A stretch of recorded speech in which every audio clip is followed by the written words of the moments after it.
Hello, everybody, and welcome to another edition of Tunnel Vision, a show brought to you by USCFootball.com. I'm your host, Keely Eure, joined by Ryan Abraham and Shotgun Spratling. We have a lot to talk about today. I'm going to steal from what I said on Instant Analysis. You never know how a team's going to play on a Saturday after their head coach gets fired on a Monday, week 3, but I don't think any of us expected what we saw on Saturday, so we'll break it down. Let's talk about Dante Williams' Sunday night presser. We got some more information, and we'll have to dig into that, especially about USC's quarterback situation. And then we'll talk about Jaxson Dart's debut, his collegiate debut. It was an interesting day for sure, and we saw what we've seen from him in spring camp and fall camp, so we'll dive into that. As a reminder, wherever you are watching, whether it is Facebook, Periscope, or YouTube, for your comments, questions, concerns, and we will answer them. We love hearing from you guys. Then also you can tweet at us, #TunnelVision, and I'll put your tweet up on the screen. No calls today, sorry guys, but we had a little issue there, so we'll be just taking your questions digitally today. But like I said, Shotgun, you and I were there. We saw it live and in person. So Ryan, we haven't actually gotten your thoughts yet on Saturday's game, and I waited. I wanted to pick your brain live on air. So First off, Ryan, your overall thoughts. What did you think of Saturday?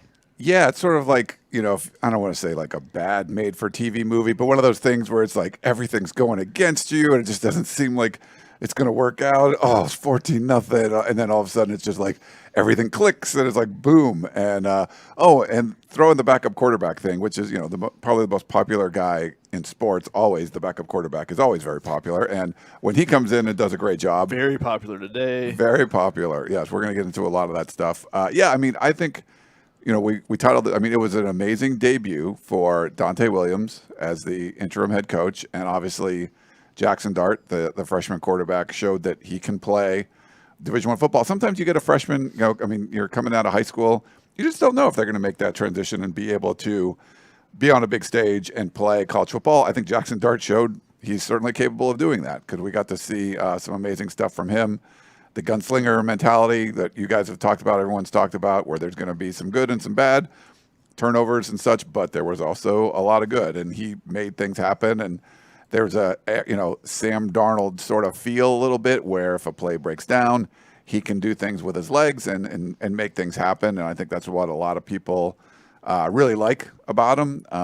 Sometimes you can just overcome a bad play or a bad play call or a bad offensive line blocks or whatever just because you're mobile. So it's sort of like an eraser of take care of things like, I can fix this by just being mobile and running around. So, I think for Dante Williams, you wanted to see, and we didn't know, like you said, like it was going to be rainy, it was crappy up there, the planes like tipped over, like there's all kinds of weird stuff that was going on this trip up to the Palouse, and it's a long trip to get all the way up there. But the guys, after looking a little, I don't know, maybe they were pressing a little bit, like Dante Williams said after the game, everyone seemed to settle down, and they made a couple big plays that sort of sparked this team and got some momentum. And we hadn't seen some of those explosive plays in the offense. So when it's 4th and 9 and you connect on a 38-yard bomb to Gary Bryant Jr. and he gets involved and Dart's involved and then the team's involved and then, you get goal line stands and all this stuff was going on, and it just sort of like fed off each other. So it's just having a new, a fresh look. It's just like getting a haircut sometimes. You're just like, I just feel better. I just got a haircut. Like USC got a haircut, right? I don't know anything about that. Yeah, you haven't had one of those in a while. USC got a haircut, there was a lot of stuff going on. There was some baggage there with Clay Helton, and even though players would support him a lot, it's sort of like a weight off their shoulder too, where they didn't have to hear about it, and all their friends standing like, "Oh, your coach is terrible," and blah blah. Well, they didn't have to hear that now. They're like, "What's Dante Williams like?" Now they can hear, "Hey, what's Jaxson Dart like?" So I feel like USC sort of needed a shot in the arm, even though it was only 2 games in. It's sort of been like year after year after year. And it didn't look like they were going to get it until the game started. And then obviously they did once that second quarter started rolling in. USC just rattled off a whole bunch of points, 45 straight, and just crushed Washington State. And like I said, we got to talk to Dante Williams just an hour ago for the Sunday night press conference. And I put this disclaimer on Instant Analysis. He is not as forthcoming as Clay Helton was when it comes to injuries. His basic response is, "Oh, he'll practice in practice this week." That's kind of what he says, but then it doesn't always end up that way because he said that Nick Figueroa would be able to play, and then he wasn't even dressed out for Saturday's game. So something to watch for there. But he did say that he expects Kedon Slovis to play in practice this week. He said that X-rays and an MRI came back negative, but he still has some issues with his neck. I know, Shotgun, you got to talk to Kedon briefly after the game, and it seemed like that was still a struggle for him. Yeah, I caught up with him a little bit, and he was struggling to turn in his neck at all. So I want to go ahead and state everyone that was making something of the way his appearance on the sideline, and that he was seeing his job evaporate, and there's the look of frustration, whatever. He had a neck injury where it was serious enough where they went and had X-rays on it. And an MRI. Yeah, like serious neck injury. He couldn't move his head. He basically, this was his movement. Like this was as far as he could go, which is why he tried warming up, and basically he couldn't turn his head to see his target and throw exactly where he wanted to go. So that's part of the reason. So it wasn't like it was a little tiny ding and they were just like, let's throw Dart in and go with him. It was something that, that's a scary situation. So, if you see him on the sideline and, the way his appearance makes you think of something he's reacting to Dart, I think it's more that you have a scary injury and you're going to be on the sideline. It's going to be a little bit frightful to begin with. So take that in consideration before you take some of those screenshots and go and, start making fun of it or anything when a player has a neck injury. Yeah. So let's calm down a little bit with that. But yeah, I chatted with him. He said he was going to have, the MRI. He's going to have a couple of more tests when he came back to Los Angeles. Had some X-rays during it. Everything came back negative there. Donte Williams told us today that the MRIs came back negative. That's a great sign. Hopefully it's just, kind of got it wrenched. And it takes them, a little bit to work it out, get some massaging and whatnot. Like you wake up on the, with a bad stiff neck or something. Hopefully it's just that, and he'll be back and be ready to go. And we'll see how he progresses because that'll tell you, that could be the big difference maker in this quarterback competition that there's going to be. And this big debate that everyone's having right now is who they should start. If he can't move his neck, well, he's not going to play. Yeah. And I told Keely, I would really, I would think it would be hilarious actually if it was chaos theory, and Jaxson Dart, his knee injury for some reason he can't go this week, and then Miller Moss has to start. Both those guys are out. Miller Moss starts and he throws 5 or 6 touchdowns against Oregon State, and everyone's healthy next week. Then what do you do? Now you got 3 quarterbacks in the competition. This is the conversation we were having at like midnight driving to Spokane. Yeah, in the rain. Yeah. He got one play. Yeah. I know it's definitely a weird situation, and like I said, oh sorry, go ahead, Keely. No, I was just going to read the exact quote from Dante from an hour ago. He said, "Yes, I expect Kedon to practice Monday and continue to get better. He got some X-rays and an MRI and it came back negative, so I expect him to be out there as soon as possible and join the quarterback battle." And when he said battle, everyone kind of like their ears perked a little bit. So he was asked a follow-up, well, what do you mean by quarterback battle? And he said, me personally being the head coach, I approach everything as a battle. I think part of why people don't succeed and develop is because they get complacent. That's not just at the quarterback, that's at every position. I want to make sure guys are never complacent. You get too comfortable, you start to realize practice maybe isn't that important to you, and you start to look forward to Saturday in the game. I want to make sure these guys look forward to practice and continue to get better and develop every day. So this is something Shaka and I were talking about on Instant.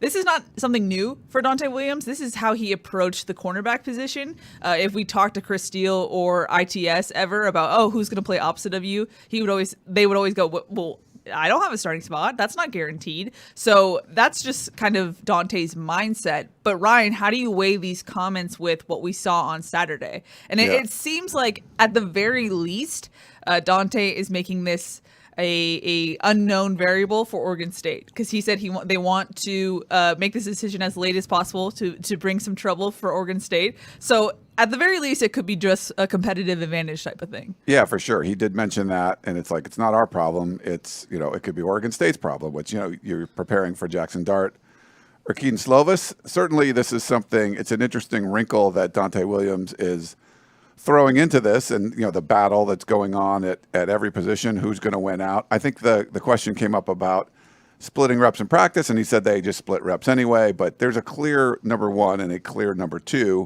when we watch practice. So when we go on Tuesday, I guess we'll get to see, maybe they do it different. Maybe they're going to share time with the first team. But there's only so much, the second team offensive line has to come in sometimes. So are you going to have both, quarterbacks playing with the second team offensive line sometimes? So I think that's going to be, interesting. And, how are they going to split that up? But definitely saying that, Oregon State's not going to know who the starting quarterback is, I think is something that, hey, you can have some kind of competitive advantage or disadvantage by doing this. But we'll see how they end up practicing this week. But it's made things very much more interesting, I guess, going into this, because everyone, just assume, Kedon Slovis on Heisman watch list and all that kind of stuff. And now a lot of the fans are clamoring for Jaxson Dart to start.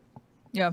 I mean, Shotgun, what are your thoughts on how this goes going forward? Do you think that Kedon will be able to practice? Or if he doesn't, do you think he still gets the start because he has the most experience? I mean, it starts with him being able to practice first. But if he is able to practice, I think they will eventually go with Kedon Slovis. You have to look at everything, not just the performance of Jaxson Dart. The touchdown passes of 7 yards, 22 yards, 4 yards, 2 yards, 35 yards. That's impressive, right? That was Kedon Slovis against Washington State last year. Yeah. I don't know if everybody forgot. USC demolished Washington State last year, so who's to say Kedon Slovis wouldn't have done the same thing in this game? Yeah. Now, the one big difference is that I think that Jaxson Dart played with a lot more confidence in this game. And Yeah. you saw that from when he made the turnovers, he was able to bounce back from it. Yeah. And that's something that we haven't seen from Kedon Slovis since the beginning of the 2020 season, except those late drives in the fourth quarter. And that's something we still haven't, we'll see if it comes to him. He did play fine after the pick six against Stanford, a little too late, and obviously you're playing against some backups. So that's the big question mark. But could Kedon Slovis throw that ball to a wide open Gary Bryant? Yes. Yeah. Could Kedon Slovis throw the ball to a wide open Gary Bryant on the 2-yard play? Yes. Could he throw it up to Drake London over the middle? Yes. It's not like they were these amazing throws that Kedon Slovis couldn't make. Now, what Jaxson Dart did that Kedon Slovis is not, known for is avoiding the rush, and that goes back to the offensive line was not good in this game. Yeah. Yeah. And that's a big issue. They've got to get that figured out because I think they struggled, not necessarily with just blocking guys. They did a little bit. Jonah Monheim struggled on the right tackle, and they replaced him with Jalen McKenzie, which is great that you have the depth that you can do that and put a guy in there. Former starter in there. And it worked a lot better for them in the second half, but they got to do a better job of identifying where the pressures were coming from. They struggled some with some stunts and twists early in the game. They made some adjustments there, but it took a little bit too long for that. But that's a big issue, I think, a bigger concern going forward. Not as concerned about the run game, because that's the same thing with Washington State last year. They really sold out to stop the run and put pressure on the quarterback. They brought 6-7 guys at times, and were able to get pressure there. And the problem was there were a couple times there were free runners because USC didn't identify it correctly and shift the blocking. But that was man-to-man coverage, and that's what USC demolished them on last year. Amon-Ra St. Brown with 4 touchdowns in the first quarter, and I think that's similar to what they did in this game. They demolished them on that as well. I think the one thing that Dante Williams said about this was, and it kind of makes we talked about some similarities. Shotgun mentioned like Chris Leak and Tim Tebow. I mentioned Sam Darnold and Max Brown. Was that the plan was to play Jaxson Dart in this game and to get him packages if it was third and short or goal line or whatever, use his athleticism. We saw that early on with the Sam, before they started Sam Darnold, when Max Brown was playing. That was the plan kind of going in. And it was sort of like this, it was like a transition period. To me, when they were doing that with Sam Darnold, is because they wanted to transition to him. Does that mean Donte Williams wants to transition to Jaxson Dart? I don't know. But the fact that they were going to play him, healthy or not, for Kedon Slovis, I mean, I personally agree with you. I think, Kedon Slovis has been your starter. It's not like the same thing people said, like when Kedon Slovis came in and JT Daniels. I'm like, JT Daniels would have been successful in that offense too. And obviously he's having success. People were like, Daniels was terrible. Look at Slovis. And like, no, he would have been good in the same system. Like, it's just, you got to compare apples to apples. And like you said, Kedon Slovis did great last year. I think Kedon Slovis is still a really good quarterback, and this might light a fire under him with the competition thing if he is complacent, like Dante Williams talked about. I don't think he's going to be able to be now, but just the fact that Dante Williams said, hey, we were gonna put some packages in for Dart tells me I don't know. Maybe they're thinking about a transition. So this is going to be interesting. The thing is, it's not like they were saying we're going to get Dart a couple series. That would be much more, quarterback controversy there than having a package in there, because Dart does something different. And you can run, you run a jet sweep with Drake London, and it's a read option with him. That was his first play, and he picks up 18 yards because everybody's paying attention to Drake London. So I think you can incorporate guys like Gary Bryant and do some different things where you're just focused on multiple things, whereas Kedon Slovis is not that guy that's going to run. Now, he's kept it a couple times on the read option this year more than he has in the past, and USC's also done stuff like the quarterback sneak and being under center. They've had some wrinkles in there. They had some wrinkles in this game. I thought that the play calling got progressively better as the game went along, and there were wide open guys. Gary Bryant Jr., that was a very nice play. It was designed with Drake London taking all the attention. He runs an in route, brings up a guy instead of him playing a little bit deeper. So they were saying, hey, if they don't cover Drake London, we'll throw the underneath route and get the first down. If they do come up on him, we're going to go over the top. Yeah. And if there was a safety that could have come over the top on Gary Bryant, and if he did, Taj Washington was wide open on the other side. That's where the safety had to go. And so that was a great play call there. So give credit there to Graham Harrell. There were some wrinkles in there. The speed, the pre-snap speed run by Gary Bryant and switching directions and wide open to walk in using his speed. So those were things that we'd seen a couple of hints of that stuff in spring and fall camp, and we got an opportunity to see it in the game, and that's stuff they've been saving for that type of situation for that Gary Bryant that ended up being a 3-yard run, I think, because it was a backward pass. A backward thing. So those are things, and that's what you can do in that Jaxson Dart package. There's going to be special plays that you keep that you're waiting for a short yardage situation or a red zone opportunity like that because you want to get it in. And that was one of the things I talked to Graham Harrell one-on-one, and he said one of the biggest differences is getting in the end zone instead of kicking field goals. He says that changes the whole complexion of the game, and that's something they were able to do. And part of it was the help of a phantom roughing the passer call. And then on third down, finding Drake London and on a slant pass. So they did a lot of things better after they got out of that funk early. And talking with Graham Harrell, talking with a couple of players, everyone said that maybe they're just trying a little bit too hard. Graham Harrell said they were trying to be perfect, and I think that's a fear coming off of a big switch like they had during the week of the head coach firing. So they finally settled in. Dart settled in as well. The 2 early turnovers, settled in and was able to go make plays, and they made a lot of plays after that big 4th and 9 play. Offense and defense. Dante was asked about if he would entertain the thought of a 2-quarterback system, and he basically said whatever helps the team win, he will entertain. Is that just coach speak? Because I feel like sometimes the mentions in my Twitter were USC fans were very hesitant to give the okay for a 2-quarterback system.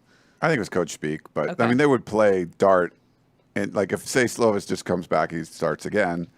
I could see them using it's 3rd and 1, and here comes Dart, and like now there's other things that could happen. And when they fake the handoff, like Dart might keep it, so you have to like account for him. I think they could definitely do stuff like that. I don't know if there would be like an alternating series, or you get the first quarter, you get the second quarter. I mean, this just hasn't worked very well before, and I don't think you're keeping. I don't think you're going to keep anyone happy by doing that. Like, is Dart going to be happy like getting some extra work? Like not really. He'd rather start, and then obviously Slovis wouldn't be happy. So I think you either have to you pick one or the other. But having a package, a Dart package, is not a 2-quarterback system in my mind. Right. That's like having a Wildcat package. Like you don't go, oh, they got 2 quarterbacks now because Trey Madden was taking the snaps. You wouldn't say, oh, that's 2-quarterback system there. I think that you put in packages for special players, and I think Dart can do some special things. I think eventually he's going to be an elite quarterback. He's showing that, and especially if he keeps that confidence, the ability to bounce back. Now he's got to correct some things, and Graham Harrell said that as well. He said they've got to correct a lot of things on the offensive side, including Jaxson. He said, that throw over the middle, you can't make that. And I think that's one of those learning experiences because you might can make that in high school. Yeah, you might have enough arm strength where just they're not as fast, and you may be able to fit that window. But you learn that you can't do that. He's got to cover up the ball better, running the ball and stuff. He needs to learn how to slide probably too. Yeah, we've got some comments Gonna have to about work on that one. But the arm strength is pretty good though. The arm strength was there, and I think the confidence, and that's something. So Kedon Slovis, he had that as a freshman. He lost it last year. Is it going to, is he ready to battle in the competition? So I think it's his job to lose, and I think you would start out with him. If everyone is healthy on Saturday, I think you start out with him. But there's the potential of a quick hook. And with someone who's struggled with their confidence a little bit, how much is that going to press on him? That, right. There's I a got lot to score of a touchdown in the first series or I'm going to get benched. Yeah. And that's one of the things is Kedon Slovis and Dante Williams pointed out. So he said that what makes Kedon Slovis special is that he's like a coach on the field. He, is so intelligent on the field with everything. He makes the right reads all the time.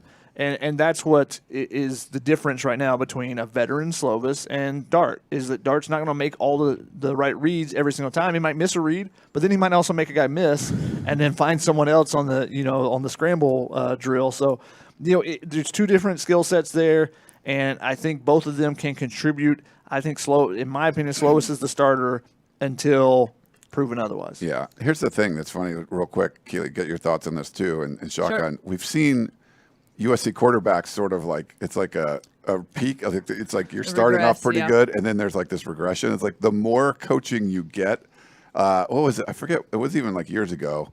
It might have been like when it was like, Max Whittick?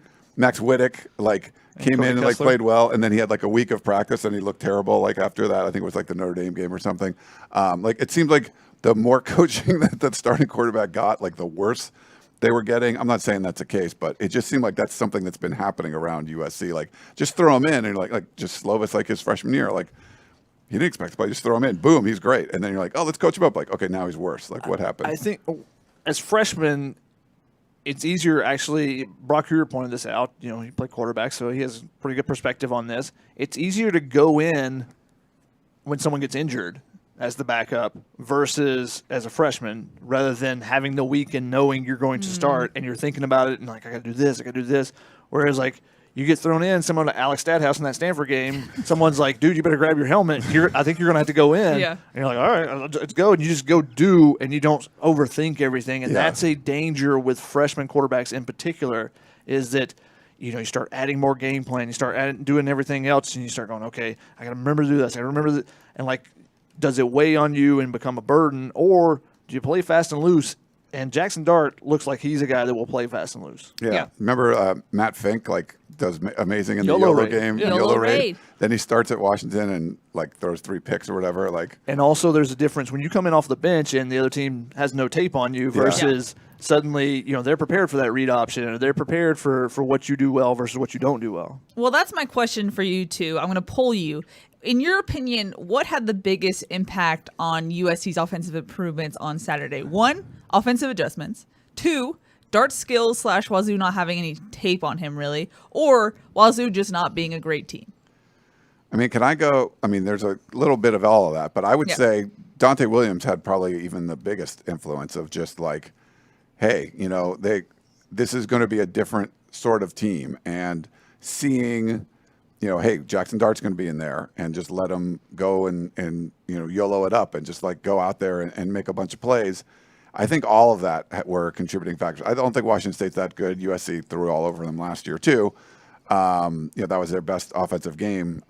You could argue, but I think it's sort of like a combination of those things. But having Dart just coming off the bench and really having all the confidence in the world, not giving a crap. Like, I'm going to go out here and ball. Like, I might never get to play again. I'm going to go ball right now, and he did, and just balled out, and it was great. But I think Dante Williams sort of set that up this week with like the no nonsense stuff, and even calling out Jaxson Dart, saying like, "Hey man, no one's wearing sleeves." Dart wore a sleeve and he fumbled. Like, he basically attributed to Dart didn't follow our protocols and he fumbled. So don't do that. Like, not like Dart wore a sleeve and he threw for 391 yards. He's like, Dart wore a sleeve and he fumbled. So I think Dante Williams probably was the biggest influence in all that. I don't know if a Clay Helton coach team, if it's, if he had retained his job and you put Dart in the same situation, the team around him is going to respond the same way as they did with a week of Dante Williams kind of getting them ready. And Dart is a guy that's going down and like hyping people up and telling everybody let's go type of thing. But no one after the game went, at halftime everything changed because Jaxson Dart got up and made a speech. No, everyone said Dante got on everybody, but then Vic Soto told me when Dante says everyone turn up, everyone turns up. So that, he said that momentum play going into the half was huge, and everyone mentioned that. But Dante at halftime really got them up, and they came out with their hair on fire and played terrific in that third quarter. It was the best quarter they played in several years, I think. Even better than the Washington State first quarter last year. Similar, because your defense is creating turnovers, offense is scoring, quick strike. So it was great to see them actually play to their potential for once, and that is USC's potential. That's what they should be able to play to, or at least somewhere close to that for 4 quarters. And Dante Williams said, hey, it was great to get a win, but we only played a half of football. Yeah. So we got a lot of things to improve, and that's what they'll be working on this week. And I thought it was really interesting. He was asked specifically, well, what things do you want to improve? And he said, well, we had 5 penalties in the game. That's 5 too many. And so they're actually bringing refs back for Tuesday and Wednesday's practice. And that's something we usually only see during fall camp. So to bring them back and have that authority to do so, I thought was really interesting. Yeah. I think just doing anything different. There was a lot of, we don't need to get into the Clay Helton criticism stuff, but there was this routine that just was sort of like, here's what we do. We do this, we do this. We have this many practices. We have this number left. And it was just sort of like almost checking boxes off. And these are 18, 19, 20-year-old kids. And one of the things Harvey Hyde would always say was just, sometimes you just look around, like your team, and like they're not responding to something. So you do something different. Like if you had to do full pads on Wednesday, where we never do full pads, just switch it up. Do something completely different, and you're going to get the kids' attention. And like putting ropes around the logo so no one walks over it, like things like that. And great report, by the way, Keely, heading into the about the accountability stuff. All of that stuff, I think you get people's attention. Hey, you can't wear hats and hoodies anymore. Now, Dante Williams wearing a suit at the post-game press conference, like it looked Pre-game warm-ups as well. Looked like an NBA kind of thing. So that's early getting off the warm-ups. bus. Yeah. Because when he was actually the warm-ups as they were getting loose, it was like, where is Dante? No one can find him. All the photographers was like, do you see Dante Williams anywhere? Because he had the gator pulled up almost to his eyes. Like he was like a ninja out there. He just had a hat down low. You could barely tell. He was really focused in. And he had to change into that suit because he got drenched in the locker room. And that shows you the players, kind of rallying around him as well, which is something we expected because of the relationships he has with all those players. But after the game, he got doused pretty good in the locker room. Gatorade. Yeah, so, I think that, Jasper pointed out a good point, and, I think Dart had a huge impact. But he said, I thought Gary Bryant was the catalyst to things breaking open for the offense. He was getting open and eventually got London one-on-one coverage. Yeah. And, part of that was their defense was we're going to pressure, leave those guys on islands. And they had a lot of confidence in the former USC signee, actually. Jalen Watson was coming from a JUCO, couldn't get into school, and ended up at Washington State. And he got beat up pretty good by Drake London. And then to put the cherry on top, Kyle Ford catches the touchdown pass on him as well. Props to my boy. One last question about the 2 offense. 2 snaps, 1 touchdown. Before we get into the defense, I want to talk about the defense. We had said last television we were actually surprised and impressed by what we've been seeing from USC's offensive line, and yet it seems like they took a step backward against Wazoo. Shotgun, what did you see on the field? What happened there? Rewatching, I had a much better idea because I was paying more attention to the offensive line. There were a couple where John Mannheim was getting beat by speed off the edge, struggled a little bit with that.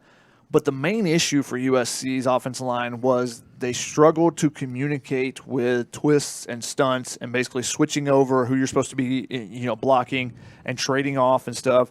And they also struggled a little bit when there were pressures coming, identifying where the pressure was coming. And I think Washington State did a pretty good job of disguising some of their blitzes and whatnot. But there were times when USC would shift the blocking to the right, a guy drops out into a zone coverage, and the blitzer comes off the other edge because they were bringing 6 and 7 guys up the line, dropping some guys and bringing other guys. So that's something they got to work on. They got to get cleaned up. That starts with Brett Nealon.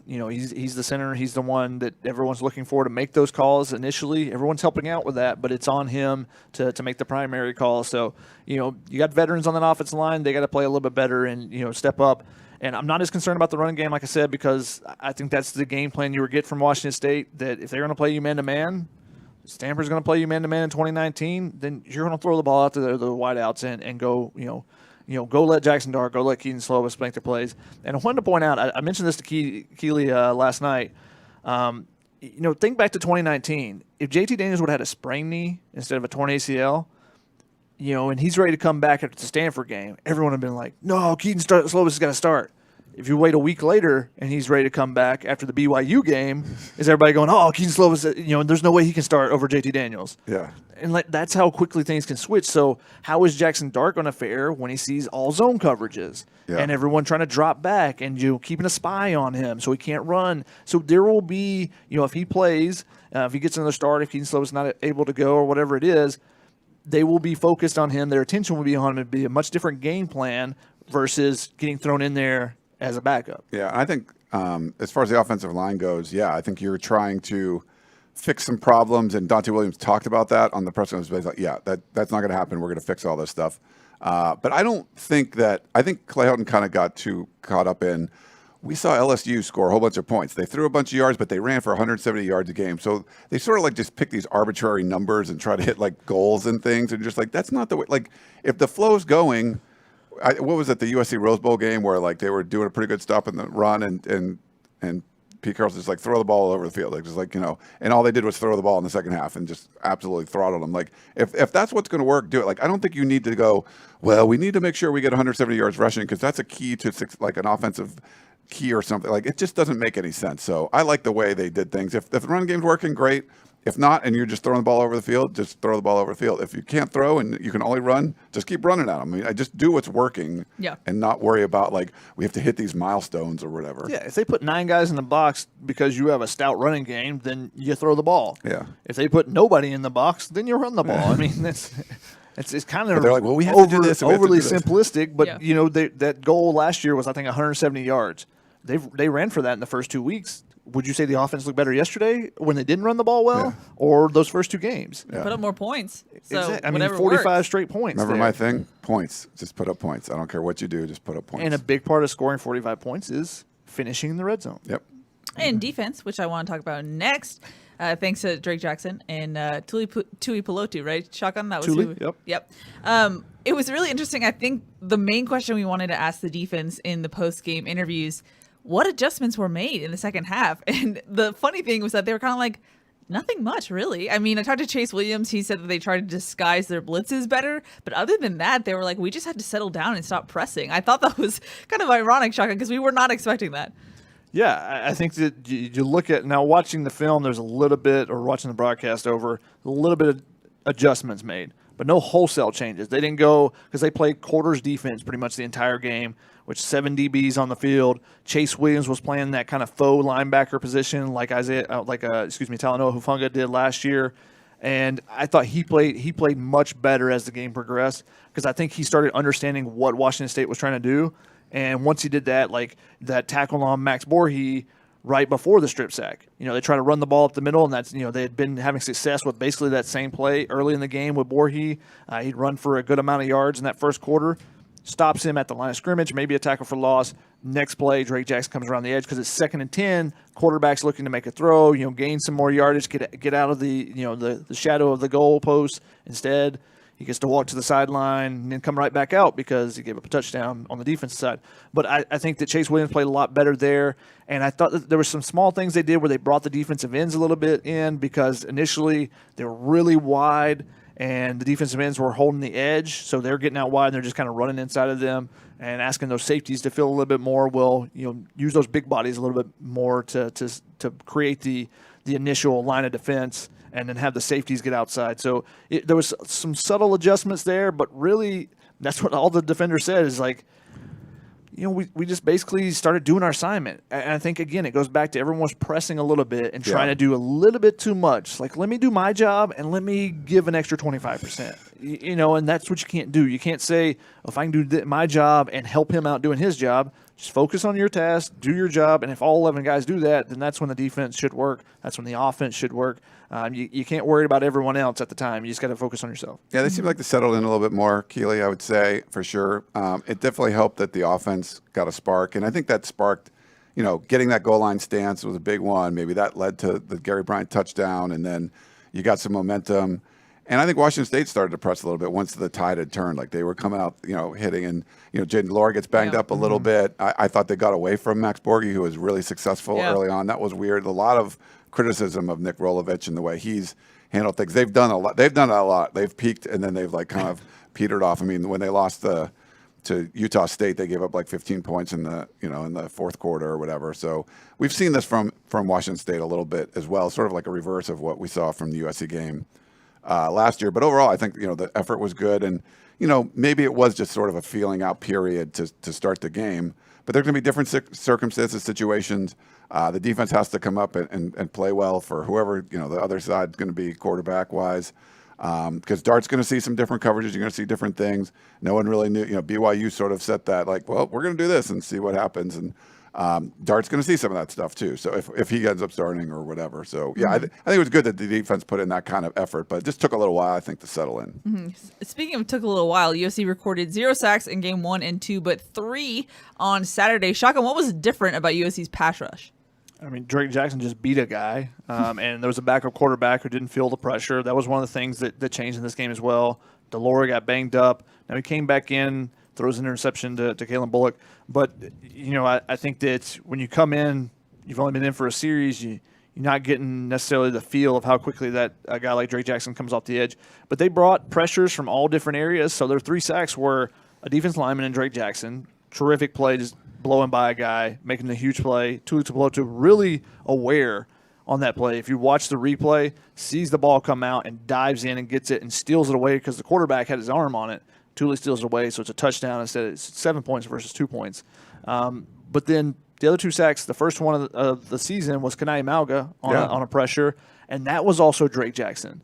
Rewatching that, Drake Jackson's on the opposite side. They drop him into coverage.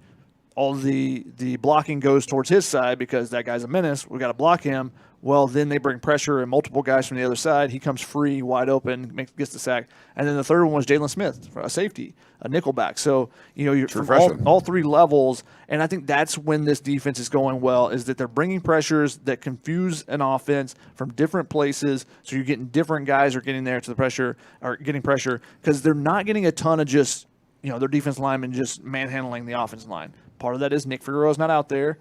Corey Foreman had a couple nice rushes. He still hasn't got to – he was slipping all over the place too. Yeah. He was slipping and sliding as he tried to cut to get to the second move. But I saw some positive things from him. He got a lot more run this game. He got a couple tackles, I think. So we'll see. And the first one he had was just it'll be on our film study, but it was just a man play. He just pushed the offensive lineman away with one arm and then made the tackle with the other arm. Type of things that you don't normally see true freshmen in their third game kind of doing. But yeah, they got to do a little bit better just individually too to continue building on that. So I think Tuipulotu, whoever's on at that defensive tackle position, and then getting Nick Figueroa back, I think it will definitely help that too. One more question from me before we dive into commenter questions. Special teams. That's an area we've been critical of so far this season. I feel like they took a step forward against Washington State. Ryan, what did you see? Yeah, it was better. That was good. I mean, just sort of was like, and I don't know if that's going to come back to the Dante Williams thing as well, but it just seemed like, there were some accountability problems with special teams through the first couple of games. There was a big play. What was it? The half? Was it coming out of the half? Gary Bryant, Gray Johnson. Yeah. So, I mean, you want to see the big play without like a bunch of negative plays, and I feel like you were able to get that. You want to at least be even, and I think for the first couple games, USC was below average on special teams. You weren't even. They didn't give up huge plays, but there were some. There was a play that cost them 4 points in the Stanford game, but this was definitely more of a helping out with field position more, making some positive plays, and helping the team overall. I think if you continue on that line, you'll get a game where you make a touchdown or whatever on special teams, huge return, things like that. But I think you just need to get to the point where you're not hurting yourself. You're not giving yourself worse field position as a team because of some poor special teams play. So to me, I think maybe the accountability helped special teams and made it so it was a positive group. Still some small details got to be cleaned up. Sure. They had to burn a timeout because they try to keep the defense on. Their punt return safety look. The defense stays on except one of the safeties comes off and the returner goes out. Return everyone out there. So there's a miscommunication or whatever it was. Gary Bryant never got on the field, so they had 10 guys, so they called a timeout. So there's small things like that. They've got to get cleaned up, and it's actually been that punt return safe unit has actually been the one that's cost them 2 timeouts the last 2 weeks. So that one in particular, they got to get cleaned up. Mm-hmm. Overall, What did you think of Dante Williams' debut? I know he's critical of himself. He said that there's mistakes he made, things he needs to clean up. I think he's just holding himself accountable. But what did you think overall? That's an interesting position to be thrown into. Monday, your head coach gets fired, and Saturday, you're making your head coaching debut. Yeah, you're the cornerbacks coach, and you now are the head coach of a team. You have to deal with the media. You met with the media multiple times. You're running practice. You're figuring out your position. You're figuring out the defense. You're figuring out the offense. Yeah, I think that was A+. I mean, what else are you going to do but score 45 straight points and slaughter an opponent on on their home turf? So I don't know what else. I mean, I don't think Washington State's that good, but if you're going to make a debut, it'd be hard to beat that one. I mean, it had the potential to go south very fast. Oh yeah. I mean, when they went into the half, I was surprised that the score was what it was, because if you just looked at the play, it didn't look good for USC at all. Yeah, no, it could have been 21-0 easy. Yeah. They got the first and goal at the 1, get a stop, stuff them, turnover on downs. Now they punt the ball away and end up, or punt or fumble, I can't remember. But they end up scoring after that. But then the defense started making those adjustments, and Dart had, even after he injured his knee on if you remember, the knee injury came on the drive that they scored the first touchdown on. So they went on a drive, they put together things, and just started slowly building. And the thing was, they never fell apart. They never had their heads down. That could have easily been the case. Like, oh, here we go again from last week or whatever it may be. Like, this is the same thing. It doesn't matter that the head coach changed. There could have been, especially in drizzly weather and, the guys who aren't playing in particular, it gets cold on the sideline. And you're just like, what is going on here? That type of thing could have happened. Did not happen in that game throughout that first quarter, even though Washington State was moving the ball pretty well and whatnot, and the offense was struggling to get going. So that was important. I think Dante Williams was terrific off the field. Through the week, preparation, halftime speech, all that stuff. He's still learning on the job as far as the on-field, when to call a timeout, when to do. And he admitted that. He said that's the type of things I've got to work on. He's never done it before. He said I should have ran out to midfield and called a timeout. Right before I think the first interception, they had a delay of game penalty. He said I was trying to call a timeout and I couldn't get a ref's attention. He said he's got to be more forceful. So there's small things like that that's a learning on the job type of thing. Which is what happens with an interim coach. Yeah. Mm-hmm. Makes sense. Alrighty, let's jump into some questions. First one is from Mark on Facebook, who said, does it still worry you that USC can't run the ball well? We talked about that a little bit. I mean, that was the Washington State game plan more. So it's something that Dante Williams said he's going to address. We'll see how they do against Oregon State this weekend, but I wouldn't say it's too concerning. We got a question on YouTube from Andrew, who said, do you guys think that SC can still make a run at the Pac-12?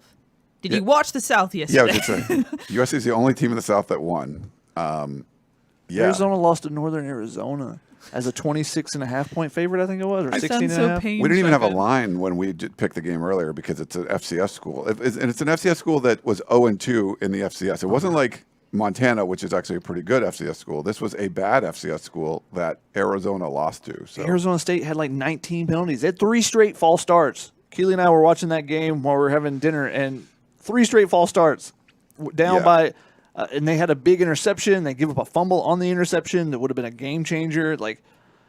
Arizona State did not look very good. BYU looks like the team to beat in the Pac-12 South. Yeah, so USC's got to beat, but that's not going to count. It won't count for the division, even though BYU's 3-0 in the Pac-12 right now. So. Yeah. Or Fresno State, they look pretty good in the Pac-12 right now. Fresno State's pretty good. Should have won that Oregon game. Yeah, I think UCLA's still going to be tough. Utah's rough road 1 and 2, but I think they're going to be pretty tough as well. But it's I think it's still USC's to lose in the South now. The way I think they've righted the ship. They got through the Stanford storm, and now they're probably going to be favored the rest of the way still. Maybe not at Notre Dame, but the rest of them, I bet you they will be. Interesting. That Bank wanted to know, why did Chris Steele sit out only one play after that unnecessary roughness penalty? Dante Williams talked about that. He looks you in the eye and is like, if I need to sit you for a play or a quarter or a game or whatever, he must have just, I don't know. But I don't know, what do you think? Part of it is you had 7 DBs on the field.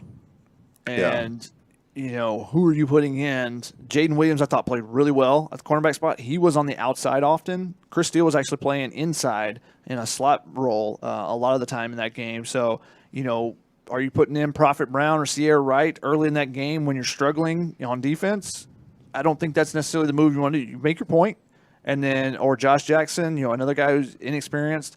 You make your point, get on him, and then try to get him back out there. Yeah. And Chris Steele had no more penalties. He had no more. There was no showboating or anything from him yesterday. I never saw a time where I was just like, "Why are you doing that?" Which actually did happen in the Stanford game. So I think that the message got across. Yeah. And Chris Steele may have explained himself really well to Dante. Who knows? But he sat him out and put him back in there. Dante even pulled out Liam Jimmons. You almost never see a lineman come out in the middle of a drive unless there's an injury. Yeah. And he said, false start, especially, and I think that sets the tone for the entire game, for the entire rest of the season. That's the very first drive of the offense. He says, Liam Jimmons, that's not acceptable, takes him out. The next play, Kedon Slovis gets sacked and gets injured. So it wasn't the right guard's fault there, but Yeah. And on the Chris Steele play, it kind of looked like it was just a boneheaded thing because you could kind of tell he pulled up a little bit, like he knew immediately that he made a mistake. And he said he went to the sideline and talked to Dante and basically admitted that he has a physical style of play but needs to be smarter. So I think that was a one and done type of thing. Gorilla on YouTube said, should Kyle Ford start opposite of London? Should USC's starting 3 wide receivers be Ford, London, and Gary Bryant?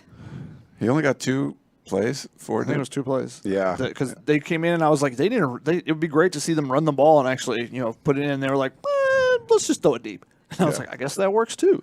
And I think the kneel down, I think that was it. Man, yeah. So true one.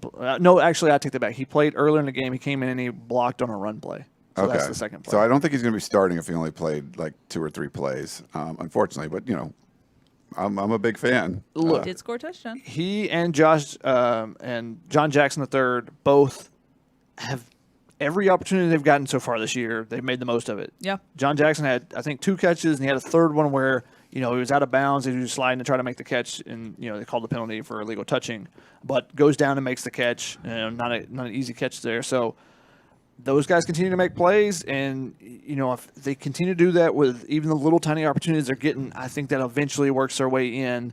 Because you just have to. They're kind of forcing their way in now, even though we think they probably should get more opportunities than they have so far. Yeah, and I think you said it well. Like that Gary Bryant touchdown, London is going to be the decoy guy, and if they're going to double him, if they're not going to double him, okay, we can dump it off to him. But if not, we have a couple of options: Gary Bryant, Taj Washington. So you're giving yourself if you trust all those guys, you're not just okay, no matter what, I'm throwing to Drake London. Well, then the safety dropped on him. He's got 2 or 3 guys on him. We're going to go somewhere else. And the fact that Dart's a true freshman was able to do that and diagnose, go to these other options and see, okay, my main guy that I know I can throw to and he'll catch it no matter what. And he had a record day that day. I'm still going to hit Gary Bryant Jr. down the seam here and get a touchdown. So I think that's great that they were able to do that. One thing that I forgot to mention about adjustments, one of the things the offense did, they started out the game in 4 wides, and one of the things they made an adjustment is they brought the tight end in, they kept the running back in to block, and did a lot more 3-man routes instead of 4 and 5 guys. Just extra blockers because they were struggling to stop that pass rush. So give Jaxson Dart a little bit more time. And when they were keeping guys in, Washington State was like, all right, we'll bring an extra guy. Instead of 5 guys, we'll bring 6. And that opens the field up as well to Jaxson Dart. So now you don't have a guy over the middle. You don't have Daniel Isom over there, and you throw it, never see him, and he picks off that first pass from Jaxson Dart. So that was one of the adjustments that USC did make. We got a question from Jonathan on Facebook who said, Chris Steele is obviously USC's starting field corner, but I think we need another boundary corner because for me, ITS is not getting it done. Do you think Sierra Wright is going to get more of a look or Josh Jackson? Did Isaac Taylor Stewart give up many catches? I don't didn't remember think any. He did. I don't remember him not playing well. He was targeted twice and gave up 0 receptions. So I'm going to go with not this week. That's a good comment maybe for last week, but not this week. Yeah. Yeah, we were almost at the top of the hour, so I'm going to actually move us into rapid fire mode. Nice. Also, Facebook, love that you guys are having conversations with each other, but if you have a question, if you write question ahead of it, it will help me kind of see your question. We got another question from Andrew on YouTube who said, SC's offense always looks good against Washington State. What upcoming defense will bring Harrell back down to earth? I mean, potentially any of them. I mean, we have to see this team perform well week in and week out. Just doing it once against Washington State doesn't mean everything's fixed and all that stuff. I mean, yeah, the offense was struggling the first couple weeks. So, I mean, playing Utah, playing Notre Dame, playing Arizona State. I mean, there's teams that are going to be on there. BYU for sure. Yeah, I think you're going to get challenged. But you could get challenged by anybody. It's just if they play a different coverages and you kind of confuse things. I mean, yeah, I think there's potential. You have to. The offense is going to have to keep playing well, and that's what you're hoping Dante Williams is able to do, is keep this team up week in and week out, no matter who the opponent is. Yeah. BYU at the end of the season, since it worked so well 2 years ago, we'll definitely at least start in that and see how it works. They look legit. It's going to be like a revenge game. Can Harrell succeed against the BYU blueprint? And potentially Slovis. Yeah. And I think that's something they did actually a good amount against Arizona State when they got the lead late in that game too. I don't know about the rest of the game, but they were dropping a lot of guys against Jaden Daniels as well. So this is a question we got from Jasper Smith, and he said, did we get an explanation as to what happened with the airplane? If you didn't know, USC's team plane tipped upwards once I think the balance went off a little bit, but Coley White apparently works with airplanes and provided an interesting explanation. He said, I've been with airplanes for decades. The Boeing 737-800 is known as the tip tail. Before loading or unloading, you put a brace on it. Some ramp personnel didn't do their job. Yikes. So there you go. Yeah, some of the USC personnel that were in the very back of the plane, I think almost all the players were off. Maybe there were one left on there, maybe just a couple, something like that. But there were still personnel that were on the plane in the very back, kind of waiting their turn, as you do on an airplane, on their phone or whatever, and they're just going, what's going on here? And one of the people I talked to said that the flight attendant in the back was like, "Are we tipping? Did somebody put the brake on? Were we tipping here?" And that's what happened. They just slowly rocked back and said it hit pretty hard. But everyone came out with kind of good spirits, so it wasn't necessarily an omen for this weekend. It was for the first, when it was 14-0, it looked like it was, but no, that was the weather. When the weather was bad and drizzly and rainy, USC didn't play well, and the sun came out a little bit, and that's when USC came alive. True. We had a question from Kobe on Facebook who said, does this past weekend influence your opinion for how this team finishes the season? Yeah. I mean, it's not just the weekend, it was the week. It was you made the move. You made the move to Dante Williams. That's getting people excited. It's not just the fans, but the players. As many, people shed tears, but this is a new lease on life for just about everybody around the program. So yes, the week leading up to, even more so than the game. I think Keely's article, that tells you a lot, and the fact that it was followed through on Saturday, and there's still things to work on, small things they got to clean up. But yeah, I think that changes the way you kind of look at the rest of the season, because it's like, before it was like the same things happened over and over and again. That was the same thing with Helton's loss to Stanford. It's like we've seen this before and before and before. Yeah. And it sounds like there are being adjustments to the issues that they've had in the past are being made. Yeah, I also just like how realistic Dante sounds in his pressers. Like, he admitted, we only played one good half of football. We need to do that for 4 quarters. So at least I feel like he's admitting the mistakes, or at least addressing them to the media. Yes. We got a question from John on Facebook who said, crew, on a scale of 1 to 10, how much confidence do you have in Mike Bohn to make the right hire? That's a good question. I would say, I'm up there. If it's comparative to what USC had in the past, it's like 12. But I would say, in general, I think he's made some good ones. But it's different when you're hiring Cincinnati or Colorado than USC. So I'm not going to say, it's a 10. But I'd go 8, 8.5. I feel pretty confident. But some of that does have to do with his predecessors, how terrible they were. Yeah, I'd go around an 8 just because of the women's basketball hire and some of the other moves that they have made. Yeah. Rick Reed said, since JT Daniels lost the starting job due to injury, shouldn't the same standard be applied to Slovis? Except that's not what happened. Yeah, he didn't lose the starting job. There was no competition. He was injured. And he didn't play, and then he played. Yeah, he saw greener pastures at Georgia and went for it. Yeah. And he was going to be out, and Slovis was going to have that extra opportunity in the offense. And he's like, well, I can go to this other offense where all the quarterbacks are going to be brand new. Yeah. And also be on a top 5 team. So I thought he was talking about at Georgia. No, if he's talking about here, yeah. That's what people are like. They left JT Daniels. Like, no, he got hurt. That's what it was. That's what happened. We got a question on YouTube from Charles, who said, regardless of how the QB situation plays out in the short term, does Dart, i.e. having a visible quarterback beyond this year, make USC more attractive to potential coaches, or does that even matter because it's USC? Doesn't matter because it's USC. I don't know. I think Dart was a little bit of a walking billboard on Saturday. You can market Dart or the future of USC's quarterbacks to a potential hire. If you're an alpha head coach, you look at the USC situation and go, they're like Alabama, except there's no Georgia or Florida or LSU or anyone else around them. They don't go to play Clemson. USC should dominate the West Coast if you just do stuff right. So I think an alpha head coach is like, that's great, you got a Jaxson Dart, but you got a lot of players all over the place. I think they look more of the potential of, if I come in there and do my job, within a year or two, we could be dominating West Coast football. I think that's where it's at. More than like, oh, Dart looks great. That's nice. I mean, that's cool. But I think you're saying, I can make this thing work. I can get as many darts as I want. I mean, you look at it and you look at the roster and say there's a lot of potential on that roster, and Dart is one of those guys.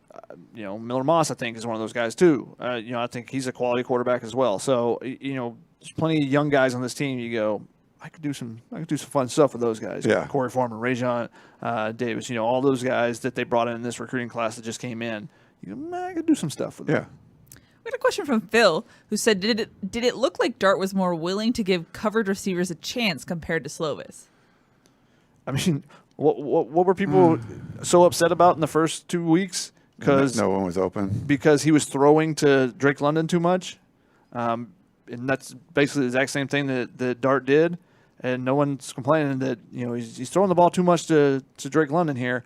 But part of it is there were more open receivers. There were more guys that were game. open, yeah. That was a big complaint. It's like, when's the last time we've seen a guy wide open? And I think you saw some of those in this game. We got a question from, I'm going to combine these two. So Jasper Smith wanted to know, if Slovis is ready to go, who will make the decision who starts considering he is Harrell's guy? So Dante Williams said on Sunday night that both Harrell and Dante will make the final decision. So that will be interesting to watch for. And then Andrew said, how does an interim coach go back to Slovis meaning be the starter, in front of fans at the Coliseum? They will be chanting for his head in the first quarter. I don't think they'll be chanting for his head, but we have seen that USC fans will boo when they feel is necessary. I don't He's think it'll been be starting for. It's like, come on, like I don't think it would be boos. I think there might be like a Jaxson Dart chant or something. Yeah. And do you listen to that? No, you're not going to listen to the fans. You got to make your decision, as a coaching staff rather than, because then every walk-on or manager in high school basketball would have got put in earlier in the game. We want Johnny. Yeah, everyone cheers for that. No, I think it's going to be like Dante's going to get the final call for everything. He's the head coach, so if he wants Graham Harrell to start one guy over the other, that's probably going to be the way it is. They're going to talk for sure, and I'm sure Graham will give him his opinion. But at the end of the day, this is Dante Williams' team, so yeah, we shall see. Yeah. JEC had an interesting question. He said, do you think that the failure to identify / pick up pressure was because Kedon may be better than Jaxson Dart at helping the O-line at his pre-snap reads? Can you say that again? He said, do you think that the failure to identify / pick up pressure was because Kedon is better than Jaxson Dart at helping the O-line identify the pre-snap reads? It's a really good comment. I hadn't thought of that, but that is a possibility, and that's something that we should probably ask about this week with the offensive lineman and see how much input does he give helping out there, because that might be something. First time, and like I said, Washington State was bringing a lot of guys and trying to bring a lot of guys up to the line of scrimmage and then drop a guy here or drop a guy there versus, so they were trying to confuse USC. And I think they did sometimes. And USC had to adjust on their defensive side. As Keely said, they did a better job of disguising some of their stuff because early it seemed like, Jaden Delore did a really good job of identifying and saying, Isaiah Pullman's coming. He's coming from that side. Let's go that way. Yeah. And doing a good job of running away from the pressures. So I think that's, because he's a second-year guy. He played all last year versus the guy coming in as a backup. Maybe he wasn't identifying. That's where USC sacks came from against the backup guy. We got a question from John who wanted to know, do you think Kedon Slovis enters the transfer portal if he doesn't start going forward? He was going to wait till the end of the season before he does anything. So no, he'll go to the use NFL, even worrying about having that conversation. Yeah, but I think he would just go to the NFL. I don't think he's going to the transfer portal. Not necessarily. You don't think? No, because he's got to prove himself. He's not 2019 Slovis. He's got to prove, if he comes out and throws for 500 yards and gets banged up and then loses his job somehow, then yeah. But I think even so far the first 2 games, he still has to prove himself because his draft stock's not what it could be, at least. We got a question from Gary who said, what did the USC defense do differently on the blitz when Malga got the sack? Shotgun, I think you got into this a little bit. Yeah, I kind of pointed it out, but they used Drake Jackson as a decoy, and they've done this some, and people were, I think Brock Heward even mentioned it, and so because he mentioned it on the broadcast, it started popping up in my mentions, like, Drake Jackson's got to stay on the line. Why are they bringing him? He doesn't drop into coverage very often, and usually when he does, it's to disguise a blitz. Yeah. He drops into coverage because people shift their blockers over. We're going to put a tight end over there to chip him. We're going to keep the running back on that side, and they bring pressure from the other side. You saw the same thing. Raymond Scott had that big hit on Tanner McKee early in the game. It was the same thing. Drake Jackson was on the opposite side. They dropped him out, and so the Stanford line had all shifted, their blocking to the right side, and you had 2 guys coming from the left. One of them got picked up, Chase Williams, and Raymond Scott had a free run. Same thing with Malga. They brought 2 guys. Malga had a free run and got the sack. We got a question from Brian who said, did Solo get to play at all at linebacker? He actually made the trip but was not dressed out during warmups and did not play. Shotgun, I know you have the Solo rule. What does this mean now for your rule? I don't know. I don't know. He was brought along, and he actually held up the big barrier that they had to keep Washington State's press box from looking at it, which I thought was interesting. I don't think I've ever seen that. Normally, you put the sheet up or you hold, someone gets in the way while you're giving signs. So the opposite coach, because someone like Brett Venables is known as being really, really good at stealing signs, that Clemson sideline, and then making a quick adjustment on defense.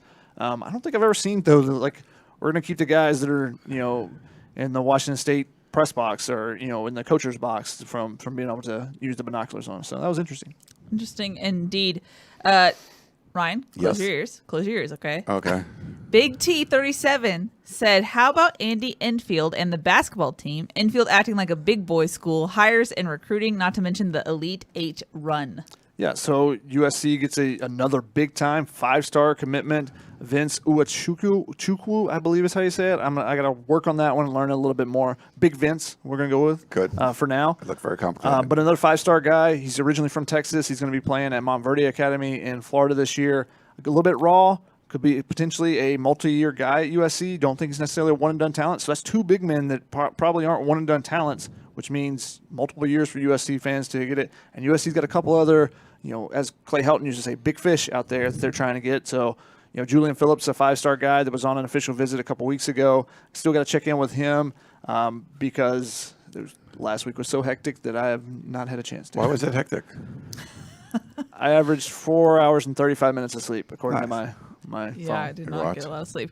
We got a good, interesting question from Gary on Facebook who said, I thought Xavier Alford looked very good. Which backups impressed you the most aside from Dart? Do you think any will push the starter in front of them? Xavier Alford is a guy that I would have been normally when Keely's on the sideline, I'm like, man, watch that Xavier. He's making some plays. And I even told her when she was down at the end of the game, I was like, he's going to have 4 or 5 tackles. He ended up with 6. Wow. Now, he played a couple of snaps throughout the game at different points because they were subbing guys in and kind of rotating in those safety spots. But at the very end, he took advantage of it. I don't know exactly how many snaps he's played because I haven't got to the full participation, but that guy stood out to me definitely. And he's a guy that, he came in the spring and kind of got passed over by some of the other guys a little bit. So I think that he wanted to prove himself, and he went out there and made a bunch of plays. So he definitely stood out. Jalen Smith getting a sack. And, again, Jaden Williams, before the interception, I was going to say, man, he had a really good game because he was out there a good amount, was targeted once or twice and didn't really give up much. So I was impressed with him. He's a guy that I did not have expectations of him being a guy that could play that outside corner spot because in high school he was kind of a linebacker safety. He played more of a safety role, but safety cornerback, kind of an in-betweener. I didn't think he was a true cornerback, and he's been making a lot of plays out there. So congratulations to him on making his way up and getting that first career interception. Kalen Bullock, same thing, first career interception. That was really cool. That was an amazing. He was excited. Yeah, that was a terrific play too. I don't know if you guys caught the replay, but they were running a wheel route on it and thought that they had the guy wide open. He did a great job of flipping his hips, getting his head back, looking and spotting the ball, going up and making the play, pushing the wide receiver to the boundary too, so shrinking that space of where the wide receiver has room to go up and catch the ball. Just like perfect technique all the way through. And I noted Sua Cravens has been really big on Kalen. I think he mentioned it on the Trojans, the tunnel vision with you guys. Yeah. and he's been tweeting about it. And he mentioned after that, he's like, that was a terrific play. He's like, that boy got to be in 21 next year. So with Cravens on over because Isaiah Pullman will be gone. So we'll see if there's a number switch in the future for Caleb. Yeah. We shall see. He responded to that tweet with some eyeball emojis. So yeah. We'll see.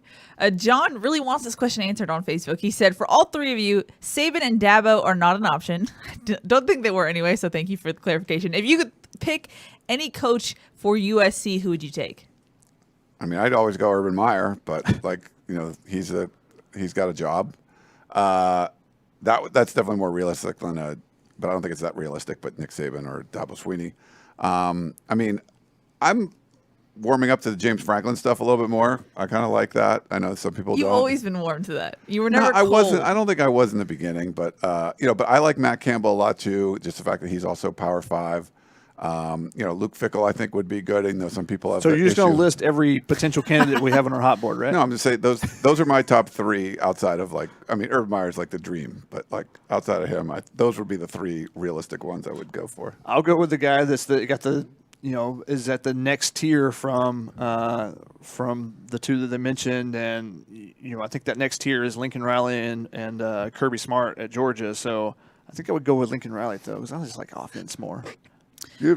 Shotgun, I don't know if you know this answer, so if not, just tell me. But Lau wanted to know, how many sacks did Dart avoid? I do not know this number off the top of my head, but 50. No, I don't know. He only threw 46 times, so at least 2, probably 3 or 4, I would guess. And now Kedon Slovis would have made 1 or 2 of those, missed 2. People don't give him as much credit for the ability to make guys miss. That spin move at San Jose State. He's done a couple of those type of things. He does a really good job stepping up in the pocket, Kedon Slovis does, to avoid sacks. But, yeah, Jaxson Dart, I think there were 2 for sure. But the more impressive was when he ran and just completely juked a guy out of his shoes. I like that. And that was he juked Jaheed Woods, who's like a 5th or 6th year senior, who makes a ton of tackles for Washington State. Just put his foot in the ground, went the other way, and we got multiple questions about Brew McCoy, if there's any update. We say this every week, but it's still a university matter. It's not something that Clay Helton being gone changes. And we also got questions about Keenan Kristen. I put an update in the War Room a couple of weeks ago about that whole situation, but I do believe on USC's roster or game notes that they just sent out on Sunday night, he's listed as removed from team activities. So that's why you haven't seen him at games and we haven't seen him at practice. So there's a little update there. We got a question from James on Facebook who said, speaking of rotating, how many wide receivers, tight ends caught passes? Did you feel more guys got involved in the rotation? What do you attribute that change to? Yeah, way more guys got involved. 10 different pass catchers, 6 different receivers. 3 of those guys had touchdowns. Now, Kyle Ford was one of those, and they only played 1 snap, or 2 snaps, excuse me. So that wasn't huge, but seeing John Jackson get in there and make some plays, and Taj Washington and Malcolm Epps get targeted a couple times down the field. Nice catch on that 3rd down, going down to get a ball. So, yeah, they spread the ball around a little bit more, but I think partially that's because they had more open guys. I think that makes it a lot easier to spread the ball around. I mean, there was the Croman hook. Do you remember there was 3rd down? I don't remember which touchdown it was in the 3rd quarter, maybe the first one. Throws the ball over the middle of the Croman hook, and there's like a bubble on the screen where there's just no Washington State defenders at all. And good by Jaxson Dart of not trying to lock in on someone and finding that open guy. But there were some guys that were pretty wide open at times in that game. So that makes it a lot easier to kind of spread it around. Yeah. And that may be because Drakeland is really freaking good. He is. We're going to put a safety over top of him. And then if we're blitzing, that means there's a lot of space the other 3/4 of the field. Yeah, when BYU was able to do that, they confused the USC front with only bringing 3 or 4 guys. Washington State was bringing more guys, so there's less dudes in the secondary. If you can get pressure, you confuse guys with stunts and things with only rushing 3 or 4. Now you still got 7 guys back there, so that's a little more helpful for trying to stop the passing. It just fills a lot of space when there's 7 or 8 guys in coverage. Even if you're doing the wrong thing, you're still out there somewhere. Lamont wanted to know, is there any way USC will hire Dante as permanent head coach if he wins 8 or 9 games? Everyone is already moving him back to his previous position. I see another Coach O situation coming. I think it would take more than 8 or 9, but there is a possibility out there. He won 1 game. I don't know if you want even he's never been a coordinator before.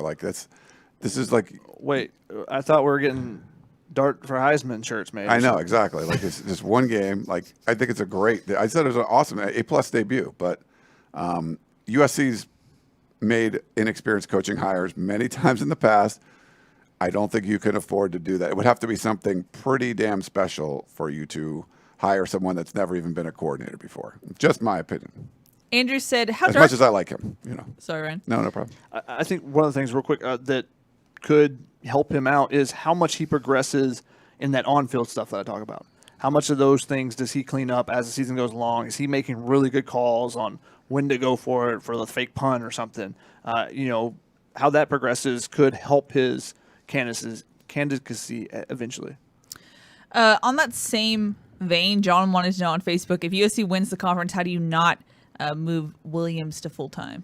Because the conference you could win with 3 losses this year potentially with the way the Pac-12 How South do you was. not? You hire someone that's experienced to do the job. That's how you do it. But that's gonna be up to Mike Bohn. But you got to win it. Like, you got to set the bar higher than that. It's nice. He's doing great things so far. It's awesome. You want to see that. You want to see. But these are things that probably should have been done for the last 6-7 years. I'm just gonna say if they win a national championship, he will get the job. I'll say that. Yeah, I think that's fair. I'll go that far. I'll go that far. But like the Pac-12 South was 1-5 this past week, so I'm not going to say, well, they won the South. That's a great accomplishment. Like, no, it's not. It's also just going back to the Hilton era and those. Yes, those, and like setting low bars goals, and things like that. Yeah. Gary wanted to know: is USC going to have to wait for any active coach to finish their season before possibly hiring them? Probably, because there's only really 2 candidates otherwise: Bob Stoops and Chris Peterson. Yeah. Unless Urban Meyer gets fired mid-season. Anybody else that you want is not going to be fired and be available. Yeah, but it's not like I don't think USC would start talking to Matt Campbell like after the bowl game. Like this would be something that's going to be back channeled and maybe like, hey, we're going to hire him and he's either going to stay through the bowl game and then come full time, whatever. So situation like that most likely. Paul wanted to know: do you think when Dart banged his knee, did it calm him down a bit and force him to stay in the pocket more instead of run first? It's interesting. Interesting observation. Yeah. That's something I'll take a look at and just see. I don't think necessarily because he still was kind of moving around and maybe it kept him from taking off running versus scrambling to find a throwing option. Chris on YouTube wanted to know: will Dante move on to another head coach position if he does not get hired? Could be. I mean, it depends on how well they do. I mean, if he wins a bunch of games and USC doesn't want him, some other school might be like, that's our guy. Yeah. I mean, he's already been very wanted prior to this, and this spotlight, I'm sure, is just going to up the ante. Not necessarily for a head coaching job, sure, though, as far as I know. Yeah. Yeah, you got to. This is one game again. You got to wait and see how this plays out. And if USC hires somebody and they want to keep him on, do they have to promote him? Does he need? I mean, he was already associate head coach, right? Like, does he have to be the defensive coordinator for him to stay, or would he go back to the previous role? Like, there's a lot of factors, and it depends how he does. If they go 5-5 or 10 games, it's going to be a lot different than if they go 9-1. Andrew wanted to know: how dark was the drive from Pullman to Spokane on the 2-lane road? Shotgun called it murdery. I said it was a good setting for a horror film with the rain coming down and everything. Yeah. I said that we'd turn a corner and there'd be someone in the middle of the road, and then we'd be like dumb people and get out and be like, "What's wrong?" And then we get murdered. That's how it happens. So I was just gonna push her out and say, "Go check on them. Lock the doors. Protect him." That's true, man. Alrighty, guys. Shotgun, I know I probably missed some interesting questions. Anything you want to ask before we wrap this one up? Coley always got to ask a Notre Dame question. He said, "What's the biggest challenge left on the schedule, Notre Dame or BYU?" Oh, I'm gonna say BYU. Sorry, Coley. Wow. I mean, of those two, I'd go with BYU. But Notre Dame's on the road. I think UCLA is still the biggest challenge, on the schedule. I'll go with Coley and Notre Dame, but they're not looking amazing every week, but they're going to beat you, and like that's on the road. So you got to figure out a way to win that game. Like Brian Kelly figures out a way to win these games. Don't always have to look the prettiest. Go on the road and figure out a way to win that game. And a really big important question was, what about Dart's face paint though? Yeah. Keely, what's the story on the face paint? So Dart said that when he was in middle school, he saw an LSU cornerback have just the one stripe. He thought it looked cool. He tried it for one game. It worked, and he's kept it ever since. So there's not some like deeper meaning, even though I would want to find that LSU cornerback and get his story on it. The cornerback who inspired Jaxson Dart. But no, it's nothing super meaningful in that I think sense. he can keep that. He just can't keep the sleeve. Like that's He had two. He had just full sleeves. He had Okay. undershirt with sleeves. Okay. But they didn't want that because the potential slippage there, but not just actual like an arm sleeve. And the last one that I had marked was Mark Watkins said, he said question, but then he had a statement. Think WSU only used drop 8 once, and then he followed it with a question. How do you think Dart will do against it if he faces it more often? That's when Kedon really started to struggle, when teams started dropping 8 more. And yes, I think that is the big question because, especially against gunslingers, I can fit it in that window. And that's when you have, the drop 8. There's so many guys out there. You have to be really patient. And I thought Kedon did a really good job of that against Stanford. And that's why they were able to go on those 15-play drives because he was patient against that drop 8, which was what they did most of the game.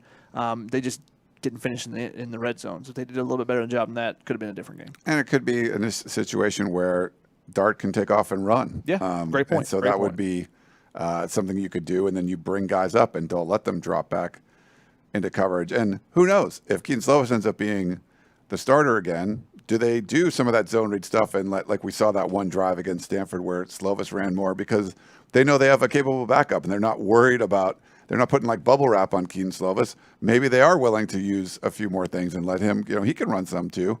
Not like Dart can, but maybe they're willing to do that knowing that they do have a viable option behind him. I don't know. But I think you need to use that a little bit more in the offense because it was very effective when we saw Dart use it.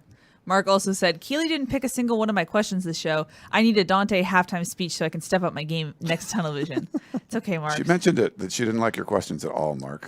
That was pre-show, though. She's like, Mark has terrible questions. We're like, we like him. He's a nice guy. That's false. Oh, my gosh. Troll Ryan Big troll over here. Alive and well. Shout out to you, Mark. I'm sorry. We'll try to fix it for you. No, he usually asks good questions. I'm sorry, Mark. It's just one of those days. 3 hours of sleep. And I feel bad. Like the computer crashed. It was going to put him up on the screen. We got one up on the screen, and that was it. So, Yep, we sorry. tried. We tried our best. Alrighty, this was our 4th tunnel vision of the week. So thanks everyone for watching. We appreciate you guys. 4 and 8 days. Yeah, 4 and 8 days. It's been that type of week. Shotgun, you and I have been to Washington and back. It's been quite the week. It's been an interesting week for sure, but we love bringing the content to you guys. Thanks so much for watching and putting all your comments and questions. Guys, any final thoughts before we wrap it up? We'll be back on Thursday to preview USC's matchup against Oregon State. Now, I did say last week that we'd be back on Thursday. I don't want to jinx it again, so hopefully we'll be back on Thursday and not anytime earlier. Oh, yeah. No emergency ones from now and then. I think it's the initial, like, it was sort of like the earthquake. We had a big earthquake here the other day. It was just sort of like an earthquake. And everything happens. Everything's shaking. You're like, oh, my God, you're trying to figure out what's going on. Then it sort of settled down, There might have been a couple little aftershocks afterwards. But for the most part, everything was pretty calm now. Like, you got a game under your belt. It's going to be a full week of preparation for Dante Williams. Yes, we're going to have, like, the quarterback controversy stuff we're going to watch. But I think for the most part, it's going to be a little more business as usual. We know the way Dante Williams is working. I mean, he's quick, short, to the point answers. Not going to give a lot of fluff in there. I think some of that's kind of refreshing and cool. It gives you a chance to actually ask more questions. Used to like asking like one, and then previous coach would talk for a long time, and then you sort of have to move on. So I think that we're all sort of figuring this out as we go. But it's settled down a lot more than the craziness that was last week. Don't jinx it, Ryan. Oh, it's USC though. So by the way, Yes. My final thoughts are I'm very interested to see what it looks like on Saturday. So many people have said, I'm not going to another game until Clay Helton's fired. What will it look like on Saturday, especially coming off that second half performance, that third quarter in particular? That's the potential this USC team has. Yep. Can they put it together and put multiple of those quarters together in one game? That'll be interesting as the season progresses. But I want to see what the Coliseum looks like on Saturday. Fans have something to cheer about now. They don't have to complain nonstop. I think just with the Dart thing, people want to come out and see him. We'll see. They came out for Stanford and then just had to leave because it was terrible. Are they going to be back? And like, hey, this is going to be cool. Another late night game. Here My we go. mentions are much more positive. They're like, we're coming, so we'll see. Yeah. Shotgun, one last question for you. Your review on Cougar Gold. I just want to try all the flavors now. What was Cougar Gold? Cheese from the Ryan. creamery up there. Okay. But I got something to bring home. One of my buddies. We couldn't make it to the creamery in time because Keely was getting ready. It took too long. My goodness. Don't even. That's The 2-hour false. makeup session. That- Is that there? That's so false. I'm not even going to get into the details because I'll just sound like But I'm no, whining, solid cheese, and very good. Tried the aged cheddar. looking forward to the other one that I got at home now. Nice. Alrighty, people. If you can like this episode, that would be great. If you could subscribe, that would be great as well. We love providing content for you guys. But that's going to wrap it up. That's Shotgun. That's Ryan. I'm Keely. We'll see you, hopefully, on Thursday. But we'll be on Thursday. Don't worry. Bye.